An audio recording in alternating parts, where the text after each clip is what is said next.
If you don't already watch The Boys, I have absolutely no idea how you ended up on my channel. I've already made a downright silly amount of videos about this series.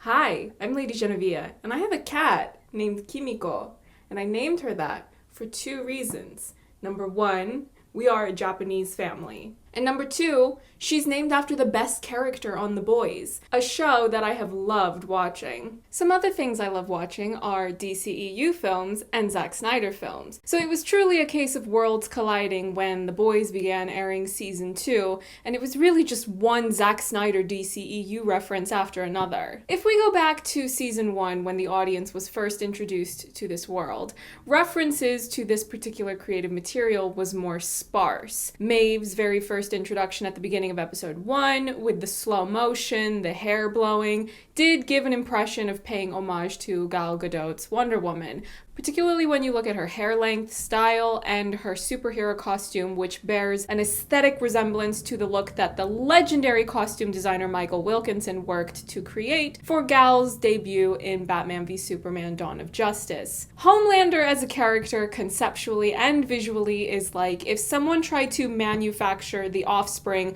of Superman and Captain America, but accidentally dropped a vial of rotten mayonnaise in there, and it poisoned him into becoming this corrupted version of both of those characters. He has the cape and many of the same superpowers as Superman, but none of his goodness. He has all the military-industrial complex propaganda aesthetics of Captain America, but in The Boys, the material does a much better job of depicting the military-industrial complex accurately, as opposed to the version where the character is a propaganda mascot with a ringing endorsement from the DoD. The Boys as a show is highly tapped into every single pop culture, sociological, and political topic that it references and usually satirizes. In the case of Zack Snyder's Superman, the references came early. One example of this is the movie poster in Madeline Stillwell's office that perfectly recreates one of Henry Cavill's official Superman posters. The Boys not only has superheroes in the show,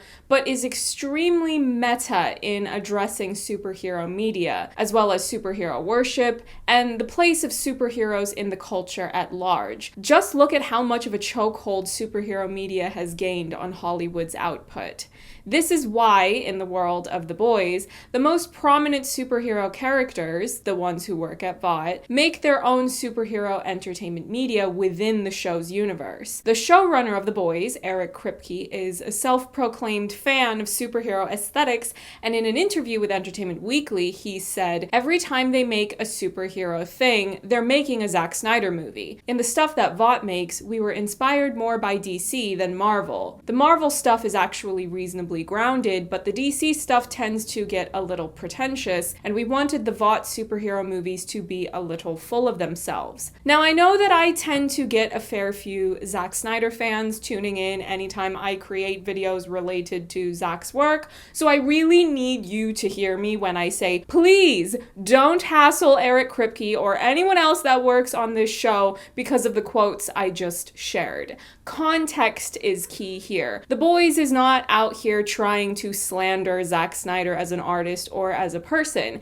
They do a lot of satire about a lot of things. They're not just coming for superheroes, they're coming for religion, they're coming for politics, they're coming for many types of systemic discrimination, bigotry, and almost every type of ism you can think of. It's probably easier to name the big topics The Boys hasn't called out than it is to name the ones that it has. The Boys as a show is not only looking to Zack Snyder's DCEU either. The source material, Garth Ennis's comics, were published from 2006 to 2012, and Zack Snyder's first DCEU film, Man of Steel, was released in 2013. When you see the Seven as a parody of the Justice League, then many members of the Seven have a counterpart in the Justice League. Homelander is Superman, Maeve is Wonder Woman, the Deep is Aquaman, and in a way, Black Noir can be Batman.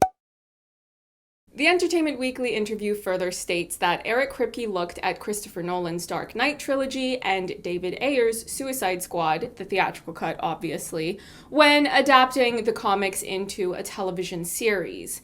If you're still skeptical and your hackles are raised because you feel like you need to defend Zack Snyder, I will point out that it's very obvious if you bother to watch the show that of all the major corporations around today, especially when it comes to show business, DC is not the one being called out the most. Eric Kripke even said, "We're taking shots at Marvel." When Eric was asked to describe The Boys, he said, "Marvel's real, and the superheroes they have are real, and they've taken over the world, and that's the show." With the amount of merchandising the superheroes in The Boys do, if you really think it's DC, let alone Zack Snyder's DCEU that's being called out, I would encourage you to take another look at it. Look at the material. You should be going home. You can be the judge of it. If we jump ahead to season 2, this was when the examples of The Boys paying homage to Zack Snyder's DCEU became even more blatant. We're going to go through a few of them in sequential order. In season 2, the Seven are set to do a new superhero film as part of Vought's corporate plan to milk as much money out of them as a source of capital as possible. The film is called Dawn of the Seven, and the logo for the film has very clearly been designed in style to match the aesthetic of the official Batman v Superman Dawn of Justice logo. The poster is shown on more than one occasion throughout the season. Next, we jump ahead to episode 5 when they are filming Dawn of the Seven. At this point in the show's timeline, Maeve has been publicly outed by Homelander without her consent, and if that weren't horrible enough, Vought jumps at the opportunity to milk this to make money, just like corporations who release versions of their products in rainbow packaging in June, while their CEOs donate large sums of money to anti-LGBT plus politicians for the rest of the year. Maeve does a take and heads back to her seat where Homelander is looking at the monitors and says, "Joss rewrite really sings, huh?" I really didn't want to give this person any more airtime, but I would be doing a disservice to the people watching this if I didn't try to be thorough yet concise. It's probably common knowledge to anyone watching this that Zack and Deborah Snyder left the filming of Justice League because of a personal tragedy, and certain higher-ups at the company took that as an opportunity to bring in a certain self-proclaimed feminist who now has multiple allegations from both women and men of toxic, harmful behavior in the workplace, to do rewrites and reshoots for Justice League, and in the process he would terrorize the talent and most likely the crew as well. Now, before any of you get overly excited about this apparent call-out of everything toxic that transpired to do with Justice League 2017, I want to pull up a quote from Eric Kripke from when he was asked about this particular line in the show. "We weren't making any particular comment. I have no particular opinion on any version of any cut of any superhero movie. It's just more that Joss is the most well-known name of a guy who writes and rewrites superhero movies. And so we tipped our hat to Joss Whedon. I'm a huge Joss Whedon fan. Buffy's one of the best shows ever made." Now, before any of you jump to any conclusions about this line, I would like for all of you to take a step back from your pitchforks so we can all take a look at the bigger picture. The episode that this line appeared in premiered on September 18th, 2020. The filming for season 2 took place from June 17th to November 13th of 2019. Ray Fisher's first tweet, where he spoke out about Joss and other folks, was published on July 1st, 2020, meaning that the show would have already been written, filmed, and edited before any of those allegations came out. As for Eric Kripke's quote, it was published in an interview the same day the episode was released, meaning that interview would have been conducted further in advance, and the article would have been prepped for publication to go up on the same date the episode would be premiering. I don't know exactly how far in advance that interview would have been conducted, so I don't know how that lines up with the timeline of Ray first beginning to speak out, but even if hypothetically, Ray had already spoken up, Eric Kripke would be in a lose-lose situation. If he gives a quote that acknowledges that Joss was a big name in the world of superhero media, both directing and doing rewrites, he would get backlash from people who are not a fan of how this person has conducted themselves and possibly also how poorly a lot of his work has aged. I'm not elaborating on that particular talking point though. We don't have time and it's not the topic of this video. But if Eric were to speak out against Joss, then all of the headlines and entertainment news cycles would be focusing on that particular point instead of the new season of his show that he and numerous other cast and crew have spent over a year working on by that point. I'm not here to make a definitive claim as to what he knew or didn't know when the show was made or when the episode aired, nor am I here to make a claim about what he believes personally behind closed doors, particularly now that far more people have come out to speak out against that person. What I will say, though, is that having the character who makes an offhand compliment, I guess, to Joss's writing be the character who has engaged in police brutality, political assassinations for the benefit of a megacorporation and the military-industrial complex in general, and had a love affair with a Nazi in season 2 specifically, doesn't translate to the big ringing endorsement of that person's work that some people might make it out to be. Neither does the fact that the rewrites in question are ones that show a pandering attempt to exploit and capitalize on the lived experiences of queer women, all for the sake of profits and good PR. If you've seen Buffy and all the ways that the discourse has soured on Buffy, let's just say that art is truly imitating real life here. I remember when that line drop aired, a lot of DCEU Twitter and Zack Stan Twitter was excited about it, but not all of the references to Zack Snyder's DCEU in The Boys are tapping into this side of the curtain. Thankfully, the other two references I will be mentioning in this video are more so getting into the creative material itself. In episode 7, there is a court hearing for the ongoing case against Vought for a number of things that the boys and their allies were able to expose to the press and by extension the masses. When they showed the room and the fact that there would be a hearing, and then Vogelbaum arrives in his wheelchair, I instantly knew they were going to do a BVS reference. The iconography was too distinct for it to be anything else. However, as the scene was playing out and I was going through the list of possibilities in my head, I knew it wouldn't be just a copy and paste of what happened in the film. For one, there were multiple superpowered characters in that room for that hearing, so even if there was going to be an explosion that was in any way close to what happened in BVS, where Lex Luthor snuck an explosive device into the building by way of the wheelchair that he had donated to Wallace Keefe, there would be a lot of people that would be fine, for the most part. Also, The Boys is a different creative work, so there was just no way that they wouldn't be putting their own twist on it. Still, I could not have anticipated the absolute mayhem that would ensue until it started. The explosion concept was kept, however, it became more of an Oprah situation of complete mayhem. Your head's exploding. Your head's exploding. Every other person in here's head is exploding. I loved it though. It was so diabolical, twisted, disgusting, and everything I should have expected but still managed to be surprised by from The Boys.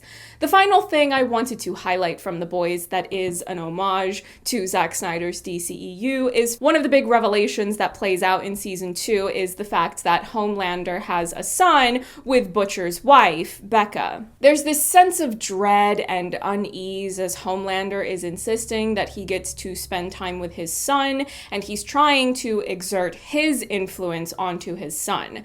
When he tells Ryan the truth about how Becca has lied to him all this time about where they're living and how they're living, Ryan finally decides to rebel for more or less the first time in his life. Homelander and his Nazi girlfriend take Ryan out to a mall because you've got to indoctrinate your child into liking consumerism and processed food. But what happens to Ryan, a boy with superpowers, when he goes out into the real world for the first time? He experiences sensory overload and he cries out for his mother. You okay? You okay? I want my mom.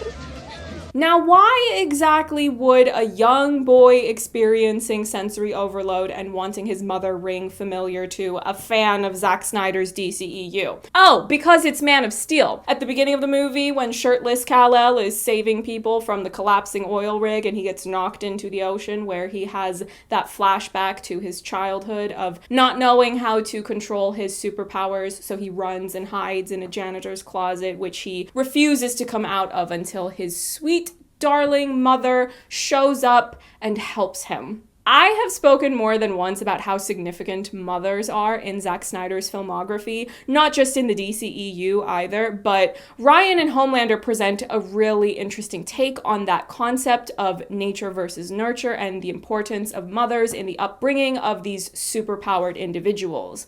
Zack Snyder's DCEU has put a strong emphasis on how mothers and parents in general have on shaping who these heroes become. But for Homelander and Ryan, you see how a loving mother, or lack thereof, makes all the difference. It's like night and day. When Becca realized she was pregnant with a superpowered child, that was one of the reasons why certain Vought higher-ups were willing to give her the resources to hide with Ryan and live a quiet, peaceful life.